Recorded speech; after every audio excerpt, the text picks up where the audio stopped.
Dan Henk. Welcome to the Skull Sessions. And today, my guest is Joel McKay. That's correct? You got it. All right, awesome, man. All right, so let's talk about what you got going Writing horror and trying to get horror out on. there and trying to get people to read it. And that's kind of the gig, man. And it's a lot of fun. I'll say that much. I'd be doing it even if nobody was reading it. And I'm hoping that more and more people are going to read it over time. That's what I got going on. I see you have a lot of comic books like posted in the background. Are you a big comic book fan? Yeah, I am. Yeah, I started collecting when I was a kid and reading too, and I just kind of never stopped. And now I find myself, occasionally going out and trying to find vintage stuff that, I would have loved to have bought when I was a kid and didn't have the money. And so I go and pick up a few here or there and put them up. And they're supposed to inspire creativity, but most of the time it just makes me feel like I'm 10 years old again and get to be surrounded by things that I love. How about I, you? I Are I'm you a a fan? huge comic fan, yeah, and we could probably have a discussion for hours on what the best comics are and the best Yeah. artists and whatever. I wanted to be a comic artist originally, and I got picked up by a couple indie presses, and then there was a whole like collapse where everybody went bankrupt. So Yeah. actually, like Kitchen Sink, Caliber Press, or not Caliber Press, Paradox Press picked me up. They went bankrupt. And I was like, dude, I gotta, I really want to make it as a comic artist. So, I went to art school. My art teacher told me to move to New York. So I moved to New York City, interviewed with like DC Comics and Image Comics and Marvel Comics. But that's right when they almost all went bankrupt. Yeah. So they're all like, they just want me to do their property, their characters, and the ones that made money, and they want to let you have any creativity. They were very rude to me, actually. And but I'm kind of glad that I went a different route these days because Yeah. some of my absolute favorites, like my artists like Steve Bissett and John Tolman and stuff like that, they don't have hardly any money right now. Like they're art teachers or whatever. Because the thing is, Yeah. DC keeps all the rights, But we Yeah. can go off on a rant on that stuff. Well, it's always struck me like it's a bit like, well, I think it's like anything creative. Like it's a rough go, right? Like you're pouring yourself into art, whatever that might be, comics, whether you're writing, you're inking, you're drawing, you're writing books, you're making music. I mean, I think if I got it correct, you're a tattoo artist, right? That's one of Yes. the things you got going on. I mean, that's art too, right? Yeah. And you pour yourself into these things and the financial return is not as lucrative as if we had chosen other careers, and so like it's a tough go, man. And if you get like the timing wrong on it, then you're kind of hooped. Like I was a journalist. That was sort of what I decided to do because I've always wanted to be a novelist. And I after high school, I was like, well, I'm like, I don't think that that's going to pay the bills if I just start at 18, 19 saying I'm going to be a novelist. So I should go to school. So I went to school for journalism and graduated and became a reporter and kind of went from community news to magazines to sort of big city news and had some success with it. But, like you get your work out there, you got your byline out there, and people are saying you're doing good stuff, but like you're still barely making rent, right? Like it was not a lucrative career from that perspective. And the other thing that bit me in the ass was that as much as I love journalism, it did not lead to being a novelist in any way. Like there was no connection between news and the news industry and the book publishing industry, at least the part of the news industry that I was in. So I eventually left that and went on to do different things and only later got into actually trying to write fiction again. But to your point, right? Like trying to break into some of these scenes, especially in big cities where there's a lot of competition, it's a rough go. And you gotta sometimes I think it's better to move somewhere else, do something else, and then slowly build your art, right? And start on your own, build a business, build some buy-in, get some clientele, get people talking about you, right? But rather than trying to pitch to the big five publishers in my case, or in your case, Marvel and DC. I think a lot of people, like what a lot of people bitch about is like the younger generation that wants everything into them. But in a Yep. way, like, like I recall like a lot of the people that I kind of look up to, they had like 4 or 5 jobs. They just kept trying Yeah. until something worked. So it's Yeah. not like, I wanted to be a comic artist. So I'm like, how do I do this? So like I went to conventions in like other states. I eventually put myself through art school because I kept trying to go to Yeah. art school and people were telling me like art's not a career. So Yeah. I went to community college for art. I got around like on a 10-year-old motorcycle, bouncing art supplies on the handlebars. Then I moved to New York City just to try and make it. I mean, you gotta do what you gotta do to get ahead. I feel Yeah. You like, do. a lot like if you look at some of the famous people, like for instance, Brad Pitt makes millions of dollars now. He was living in his fucking car, like Yeah. like barely making it. You just got to strive. Yeah, you do. Yeah, I think that's a big part of it. I think like honestly, like discipline and perseverance are gonna win the day over talent, like all the time, right? Because talent's like if you're banking on talent, I mean, maybe you have it, maybe you don't, but that's still a roll of the dice, right? Like you're kind of saying, well, I'm not going to be that disciplined about it. I'm not going to work that hard for it. I'm just going to hope that I, get the right lotto numbers one day on whatever my art is, and I'm just going to pitch it out there occasionally, and something's gonna pick up, and then I'm gonna be a millionaire. I'm gonna be famous, right? And it's well, yeah, that does happen. Good luck with Yeah, good luck that. with it, right? I mean, it does happen. We have heard those stories, but it's like 1 in a billion people that actually gets that opportunity. And No, it's true.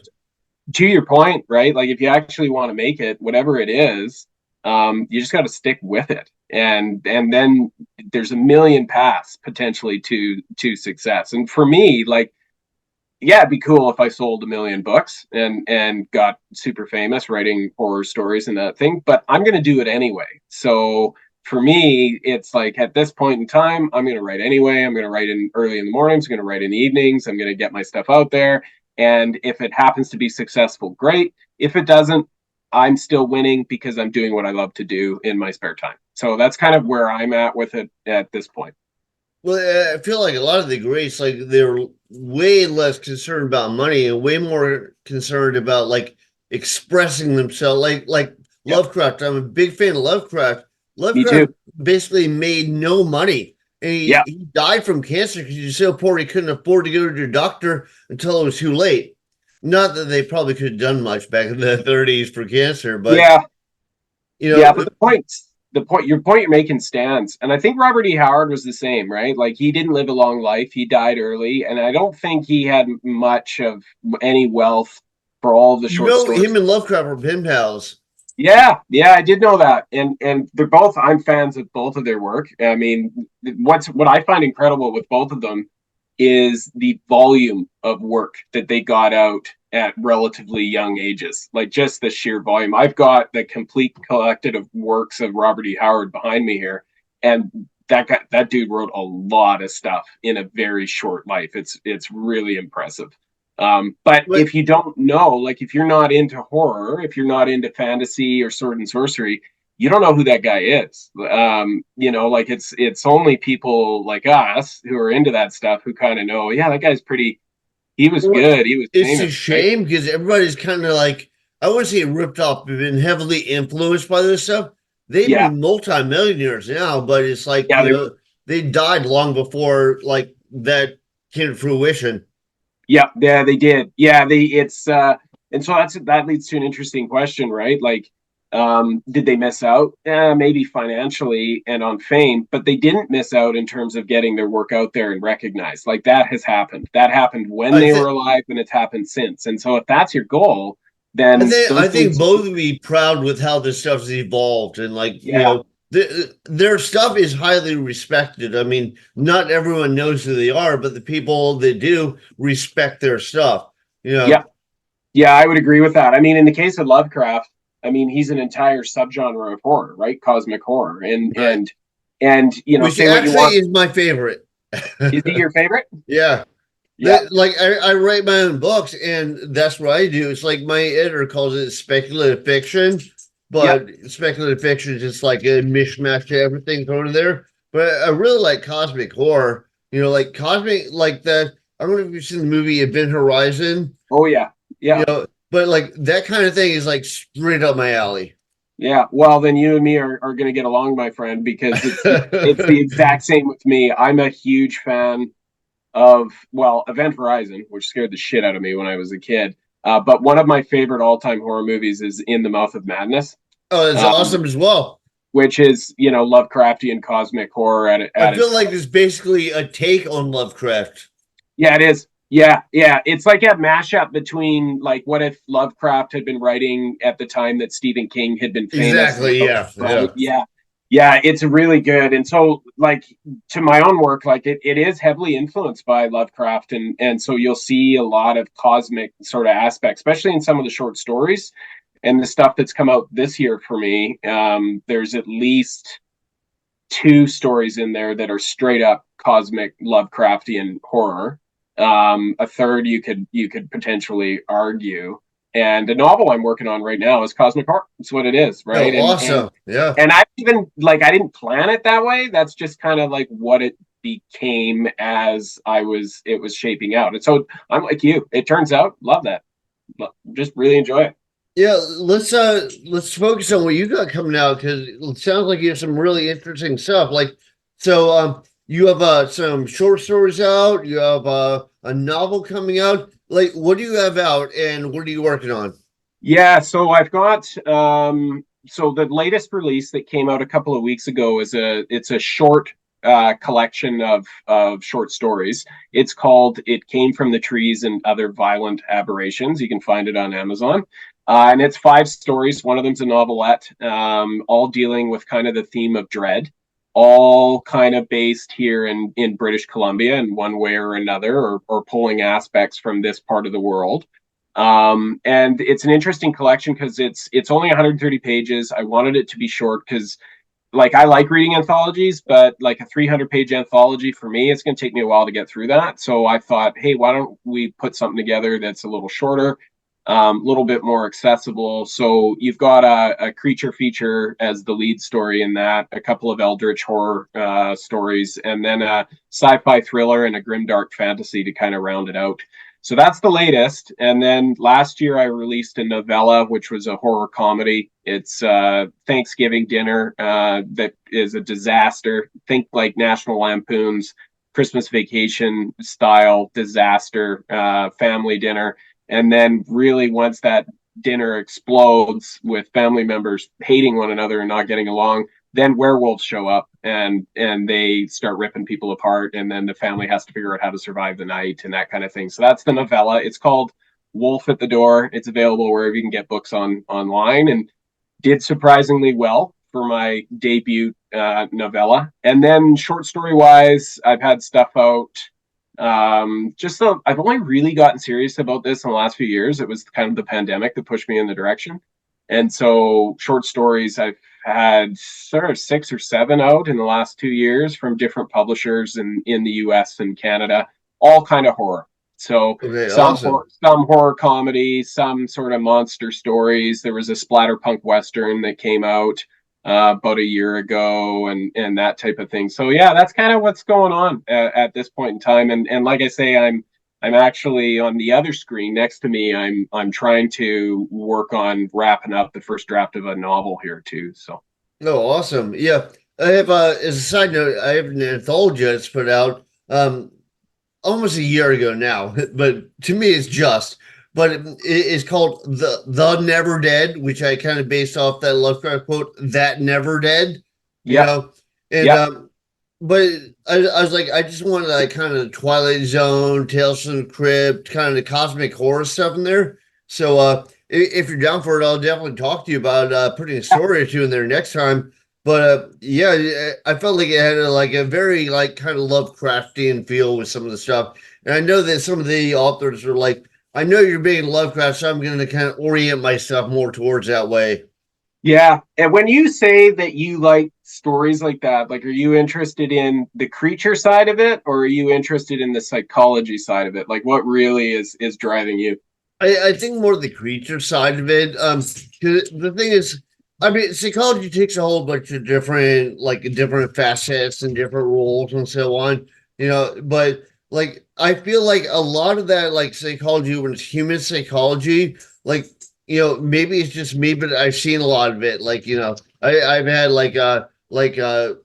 girlfriends or my brother or whatever. So I've seen a lot of like their deep dives into this stuff. But it's kind of like I feel like the human mind's a little bit limited. But when you bring in these fantastical creatures like Pumpkinhead or Yeah, like yeah, or yeah, like yeah, the Cenobites or whatever. It's like, then there's that strange aura of what the fuck is going on. That's part of what I like about Lovecraft. Like, I think Lovecraft's greatest strength, because his prose is a little bit purple. I mean, I still like it, but it's a little bit purple. But his ideas, his imagination, they're unparalleled. yeah, yeah. I like what you said. That piece around, the psychology in a horror story. If you don't have a creature, it makes everything kind of ambiguous, right? You're not really sure, like, is this happening in their head? Is this real? And that's good. But then if you actually throw in a creature, now you're in this WTF kind of moment, like, oh, we're way off in where we began. What is going on here? And that's always appealed to me too. Like, even as a kid, the what drew me to horror was monster movies. Like, I enjoy slashers. I enjoy psychological horror. I will watch a Saw movie, occasionally, but that's not really what I'm after. Like, really, what I'm after, because I grew up in the 80s and 90s, is like, give me a monster movie, right? Like, that's what I want to watch. So when you said Pumpkinhead, I'm like, yes, Pumpkinhead, Yeah, right? I, That's I a don't know. I that's don't a know. great movie. I don't know if you feel the same, but I feel like after a while, when you look at like just like fucked up people like Henry Portrait of serial killer, I'm like, it's just another fucked up person. There's like, I want the mystery, I want the like, you're like, Yeah, this is so strange. What's going on? yeah, Like everything from like Candyman to like Hellraiser to stuff where it's like it kind of breaks the boundaries and it's kind of weird and kind of different and you don't see all the elements. Whereas when it's just like a slasher, I'm like, yeah, there's lots of fucked up people. I'm just hearing about yeah. another fucked up person. Yep, I would agree. It's almost like when the monster shows up, when the ghost shows up, when whatever cosmic horror shows up, now we're almost, for me, into fantasy world. And that's what I like. And it opens up the possibilities now for whatever universe you're in, anything is possible. An afterlife is possible, an underworld is possible, gods are possible, monsters are clearly there, and so they're possible. And then you're kind of into, well, maybe superpowers are possible, maybe magic is possible. And that's always been the place where I want to be writing from, where anything is possible. And I think for me, like, I've always liked monster stuff. They scared the crap out of me as a kid, and I kept with it. But what I first fell in love with was fantasy, high fantasy. And I'm still a fantasy fanatic and love reading fantasy and occasionally writing fantasy. And so I think for me as a writer, there's always that attraction to bringing the two together, the fantastic into the horror.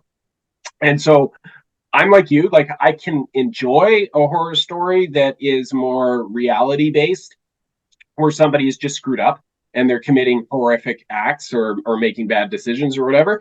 But that's not really turning the crank for me. Like, what's turning the crank for me is get us into the fantastic, get us into monsters and weirdness, and let's step out of this reality into another potential reality for a period of time. Now I'm hooked. And that's just the way I'm wired. And that's not a comment on if one is better than the other, because to each their own. But for me, yeah, give me the fantastic, give me the monsters.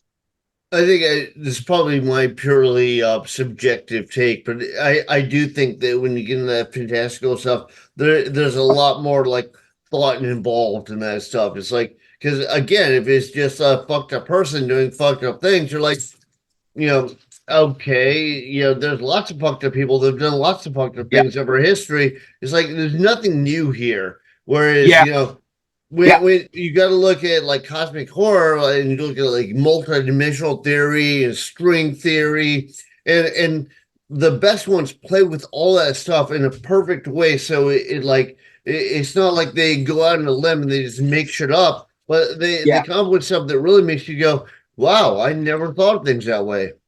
Yeah, I would agree. There's I mean, in some ways, it strikes me that cosmic horror kind of raises the question, or I mean, maybe it's a fact, depending on sort of your view of the world and existence, that we don't know a goddamn thing about the universe and our place in it, where we come I would from, say the that's middle ground, true. I would say that's definitely right? true. Yeah. And so cosmic horror serves as kind of this subtle reminder of, hey, reader, like we don't actually know how any of this works, why we're here, where we're going. We've got some ideas and some theories, but at any point in time, something might occur that reveals an entirely different, universe that we're occupying within. And so I think it's cheeky that way, sometimes cosmic horror, in that it's serving as a bit of a poke reminder, like you don't really know about the galaxy and the universe and our place in it and who we are. But then it also presents it in a very real way, and through horror now, gives you something to think about with consequences, right? Where and its indifference is also something that I find very attractive. In Lovecraftian horror, often the antagonist, the monster, whatever, is completely indifferent to its Right. effect on people, right? And it's ancient and monolithic and does its thing, and everybody around it is But sort of I holds. feel that's more realistic. Like I'm not Yeah, religious at all, so it's not like I always feel like you're being punished or it's a morality yeah, tale. Like I feel like a lot of what's going on really has nothing to do with the person. The person's just in the fucking way, you yeah. know. I would agree. Yeah, that's kind of how I view it too. I'm not particularly religious. I'm not anti-religious either. I'm just one of those people that kind of thinks like, I don't know, right? I mean, Right. any of these things are possible, but it does strike me that um, it seems more believable to me that a universe would be indifferent to us than Oh, actually, definitely. Yeah, right? definitely. At least from a horror perspective, right? Maybe not from a faith-based perspective, but from a horror perspective, from asking those questions and presenting another possibility for people to consider. I think that is interesting, and it's a good reminder too, because I do have a problem when we start to buy into almost the ego feeds this idea of fate or destiny, because I don't have any evidence in from this world that that's how this world actually works, that we live in reality. The world is largely indifferent to us as individuals, Oh, I and agree. Yeah. forgets about us when we're gone. And so, yeah, I mean, from a cosmic perspective, yeah, that actually is pretty logical. It lines up that's how it would be if perhaps these things were real, right? Yeah, I think one thing that I really like is like if you look at like when Neil deGrasse Tyson or Michio Kaku or Lawrence Krauss when they talk about stuff like I think one thing that Neil deGrasse Tyson said about fiction, about the horror fiction and cosmic horror and stuff like that is like you know all the time when you have these aliens, they're basically just people. They Yeah, they look like people. It's like I think the most realistic portrayal of an alien presence in a horror movie is the Blob because yeah, it's nothing at all like human. It's like why would yeah, it be humanoid? He's like I yeah, think that another most one of the most surprising things would be like if we had like aliens come and they had DNA because we evolved with DNA. Like you can trace it all the way back to trees. Trees have 63% of the same DNA as we have, but it's like, why would an alien from like a planet of like methane or whatever have DNA? yeah, yeah. The possibility for it to be something completely different that we can't even wrap our heads around is certainly there. And it seems to me, as you say that horror is the only genre that really explores that. Like Right. science fiction has dabbled in that at times, but the most famous science fiction, when we think of alien races that pop up, they're always humanoid. Yeah. Um, they are, right, and that also strikes me as, well, it's possible, but maybe not probable. Right. That would actually be the case I because think that's one of the things that Lovecraft had nailed because it's like they're not human at all.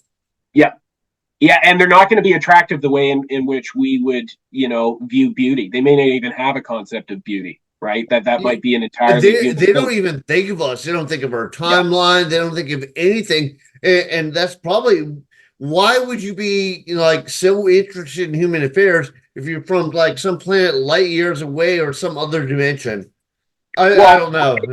so that always is the question on, and I'm sure you've been paying attention to this, or I'm getting the sense you have, on whether or not UFOs have actually visited Right. Earth. So I'm going to ask you the question here in a second, but I'll tell you my view on this one is it's possible, but why would you be interested in this place? Number one, like why would you travel all that distance to come to Earth? For what purpose? And I'm not buying that it's just water, right? Because that assumes that another I alien, haven't even heard that. yeah, like our resources, right? Like that assumes that our resources are of value to another alien presence. And But then the they're second follow-up not. to that, They're not. Have you seen their no, whole plans of like diamonds and whole like small moons are just like frozen ice and yeah, you're yeah, right. yeah. And then the second thing is, if you could master intergalactic travel, which is no mean feat, why would you crash land on Earth? Like, we don't even crash land on Earth that often, right? Like, why would you crash here? That doesn't make sense. I think that you would have the ability to not crash. But that's my opinion on that. I'm interested to hear yours. I think that well, first of all, I've done deep dives into like all the people talking about all this stuff, like reading like Day After Roswell and like books on like remote viewing, which I'm not sure I believe any of, but like so like especially like with my novels of like alien presence, a lot of them. So I think that I've kind of come to think of a couple things. Like one, that like supposedly gray alien that you always see with like the big head and the small body. Like it kind of makes sense that if aliens were to explore, they would create clones. And that's what they Yeah, would create. Like it wouldn't be them going out there. They're like, fuck that. Like we'll just like we're so advanced we can easily make something organic and we'll send these like basically like fleshy robots out to explore. yeah, yeah. So, That. Go ahead. so I would guess. First of all, I would guess because like whenever anyone talks about it, they always talk about them being like anybody who has a supposed encounter or whatever. They always talk about them being like 4 feet tall and like the trash Yeah, spacecraft being yeah, very small. It's like so maybe I think there's so much stuff out there that maybe there's a core of truth in there somewhere. I'm not sure that you can believe any of those people, but yeah, I think that there's a core of truth that it might be that aliens are exploring. It might be that ships have crashed here. Like some people talk about how like they found stuff that's like 10,000 years old or whatever. So it's possible, like maybe because they're clones, maybe something happened with the ship. Because I mean, there's all sorts of stuff like micrometeoroids and all sorts of yeah, weird space stuff that could damage a ship at the last minute. And if their clones like crammed into the small space, they're just fucked. yeah, Then they crash. yeah, So yeah, I could see that happening. And then there's also, I mean, it gets super complex. There's like, all right, did they come from further in space? Is there such a thing as faster than light travel? Are there wormholes? Did they come from another dimension? Some people think that like anything that we see actually came from the depths of the ocean, like 80% of the yeah, ocean is unexplored. So there's a lot of what ifs out there. yeah, yeah. No, I would totally agree, and I think it comes back to this point around what Lovecraft achieved and was pointing out, which was we don't know, right? And so, like from my perspective on that one, it's like, okay, well, what do we know? Well, we know that the universe is big. We know that it seems mathematically unlikely that we're the only living organism. It is. We clearly have video evidence of things on in our planet in the air that we can't explain. That's all we know. And Right. so if you say, okay, well, we know those three things, then well, it could really be anything. It could be interdimensional. They could be traveling here on ships. They could not be like us at all. It could be us that have created something, either private sector or another country that's launching. I mean, who the heck knows? It's interesting. And so I keep following the story because I find it easier to digest than the politics of the day on a day-to-day basis. It's more fun to read about UFO stories and, congressional investigations and all that stuff than it is to, read about what's going on and, the political circus that is the world. So for Well, me, it's that, and I'm interested in it because I write horror too, right? Like yeah, yeah. you kind of wonder, right? You're like, huh, maybe there's a story in that.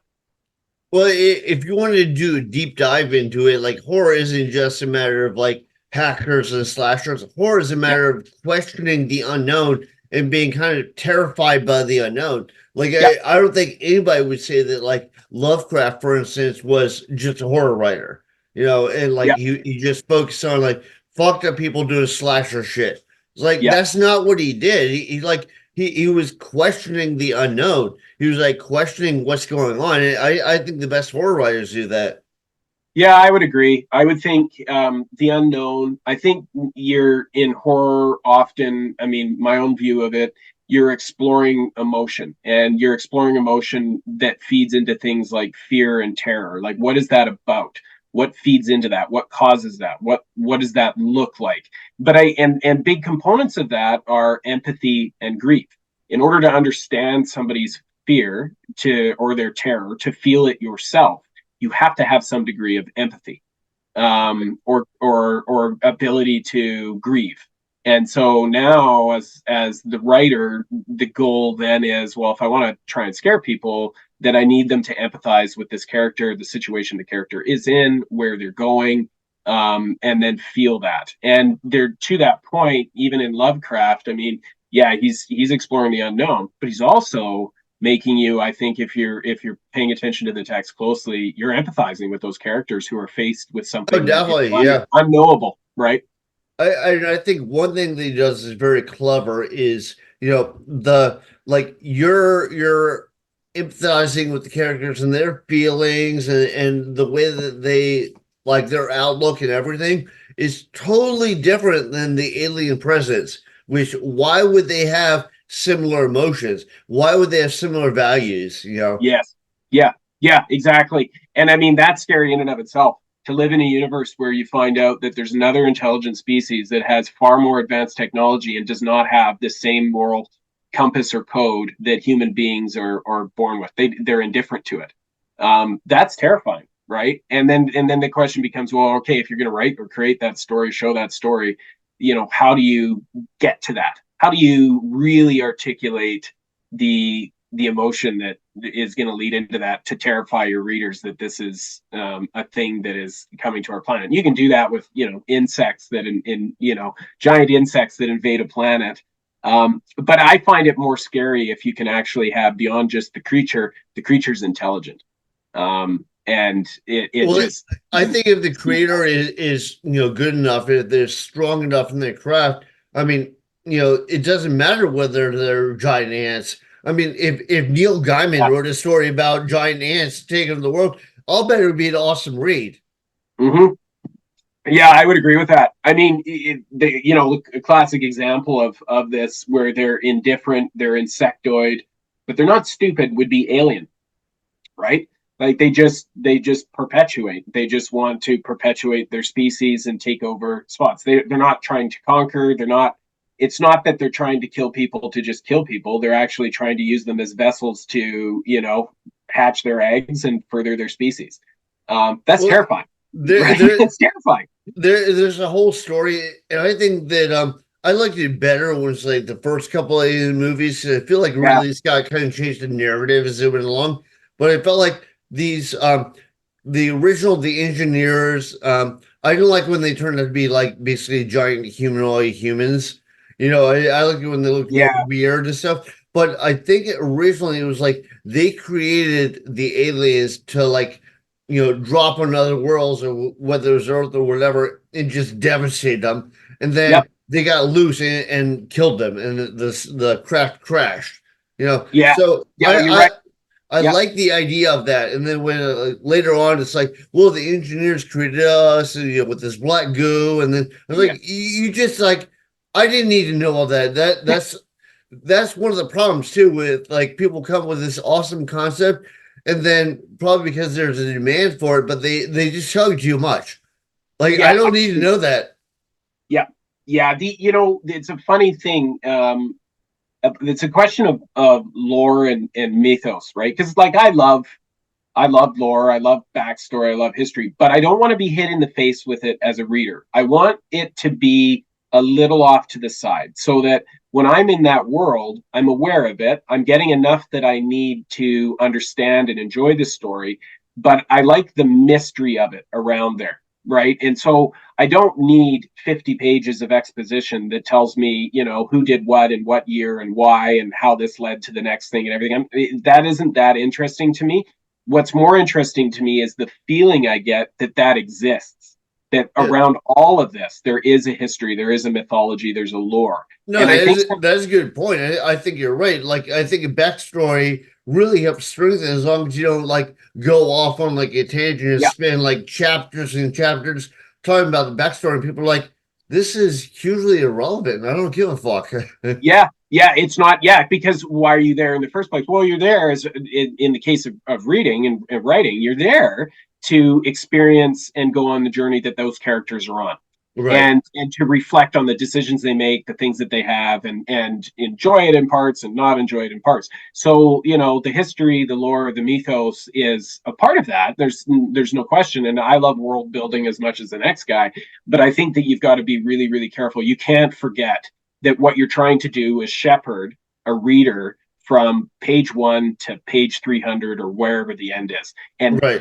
every page is an opportunity for them to put that book down or to keep reading. And so The story is really about the protagonist and what he has going on, and the backstory just strengthens that. It's not like you the got it. primary. Yeah, that's how I view it. And so like when I'm writing stories, I've described myself this way before, and maybe it's because I'm a journalist, so I'm trained in simple language. But like for me, what I'm trying to do is just get the reader to the next page. And so it's really simple, accessible language. It's obvious. It's not super heady. It's not literati. It's kind of everyman English story, pulp fiction, get you through it, and hopefully you enjoy the ride. And that, as an artist, is the experience that I'm trying to create. And that is, again, not a criticism on how other people, approach the art. That's just how I do it because that's what I like to read. Well, I like to I be think that's told what's through a story. engaging people because Hollywood's like free. Hollywood always goes through these like kind of up and down like waves, and it feels like they've kind of forgotten that they're like, oh, we have legacy characters. They will always sell no matter what we do to them. No, what made them legacy characters Yeah, is like the story behind them and yeah, like what they accomplished. So like by you altering everything, it's not that character anymore. But yeah. I could go on a rant. Yeah. No, I would agree. And like I'll take an example of that because I agree with you. Like movies that I love, but I don't love every movie is Pirates of the Caribbean. Mhm. So I really enjoyed the first movie. I thought they did a great job. I cared about the characters. It was a fun world to exist in. It pulls you right through, right? But by the time you get to like the third, fourth, and fifth movie, you're kind of like the story just isn't here. And part of it is because the characters aren't transforming. They're the Right. same people, and through from at the start of the story that they are at the end of the story. And I think that's problematic. And I think it's ultimately I think that's totally true. They yeah, did that with like one of my favorites is like the original Star Wars. I love the original yeah, Star Wars, and I feel like they just like they totally lost the vision. Everybody's yeah. changed, they did that with a lot of the early superhero movies. Like I wouldn't say Agreed. that those were masterpieces, but some of them were great. Like the first Iron Man was Yeah, awesome, and then it's like, what are you doing now? yeah, I agree. I think I agree on both those examples. Like with Star Wars, huge Star Wars fan, love it. I even have grown to like the prequels more over time. I won't say they're the best movies, but the latest trilogy I really struggle with because it's beautiful to watch. There's a lot of talent on screen, but I just don't really find that I care about the consequences for those characters that much. And I think that they must have truncated some transformative experience Oh, for those definitely. heroes in there, Like right? Ray is a master, and it took Luke like 3 movies to like learn the Yeah, basics. It's like, but it I doesn't make like sense. you see the slow struggle, and then all of a sudden somebody comes in, and they're like, same position, but I mastered everything. Yeah, yeah, that doesn't work. It's not logical. It doesn't make sense that you could. So I'm with you on that. It kind of leads you to believe, and it's weird because we'll come back to comics now. Like in movies and in books, I think it's true that perhaps unless you're transforming characters and they're becoming steadily different people over time, it's very difficult to serialize them and continue to find audience success. Right? You have to over time actually change them or have different characters introduce them. Otherwise, people get bored. And we've just talked about a couple of examples. Yet on the comic book side, like Batman's Batman. Now, Batman has been reinvented many times, but there's thousands of issues of Batman out there by different artists and different interpretations of that story. It's largely the same, and yet we love reading them. And I don't actually expect that Bruce Wayne or Batman is necessarily going to transform from issue 400 to issue 450. And yet I keep coming back to them. And I wonder what the difference is about that medium. And I don't have an answer for that. I think they're just trying to sell, and like they're always like, you have the creators and then you have the owners, and the owners are always like they own the property but they're not dedicated to it. Like it's not the original Yeah. people that made up Batman. They just own the property and they go, well, sales are down a little bit. Let's go in a new direction. Like, all right, Yeah. well, that didn't work. Let's go in this direction. But we can be here all day talking about like how people are fucking up like great properties, but I don't want to spend all day and waste your time. Let's talk about a little bit about what you got going on and how people get a hold of you. Yeah, so you can find me on social media. I don't have a website at this point. I'll get around to that eventually. You can get me on X, Twitter, as it was formerly known, Instagram, and Threads. Just search my name; you'll find me. Google me, and you can find my books there. And then Amazon is where you can find my work or You have links to. Amazon authors page. Yeah, yeah, Amazon authors page. So pretty easy to track down if you Google the name. That's where you can find the work, and we'll keep pumping it out that way. And eventually, I'll get around to having a website. Okay. You definitely should have a website so people can keep up with you and can buy like signed copies of your book. Yeah, yeah. This is what I'm told, and it's just like, yeah, I'll get around to it eventually. Well, it's gotten to the point like I'm old, but I remember when like websites were like this holy grail. It was so hard. You need to Yeah, find somebody. Now it's pretty easy. You can do it it is. almost for free. Yeah, you can. I've looked at a few, and like I've done a little bit of web work in different parts of my career at time, and like I know I could actually set one up in probably half a day if I went to it. It's just for whatever reason, it's like, do I want to set up a website or do I want to write? And the answer ends up being, no, I'm just going to keep writing. So some point this year, I've made myself the I promise. hear you, but that will Yeah, help your writing. Like I it know, will help I people know. like find your stuff, and Yeah, it'll give you the freedom to concentrate on writing because now you have people coming to you and yeah. whatever. I don't want to preach to the choir, but Yeah, no. You're 100% correct here, man. Like it's yeah, I can't argue with it, and my decisions are not necessarily logical. So yeah, I'll get on it. all right. Well, thank you, man. Thank you very much for doing this. Do you have anything else you want to shout out? Any other way you want people to find you? No, that's it. I just want to say thanks to you. I really enjoyed the conversation, and keep at it, eh? Yeah, yeah.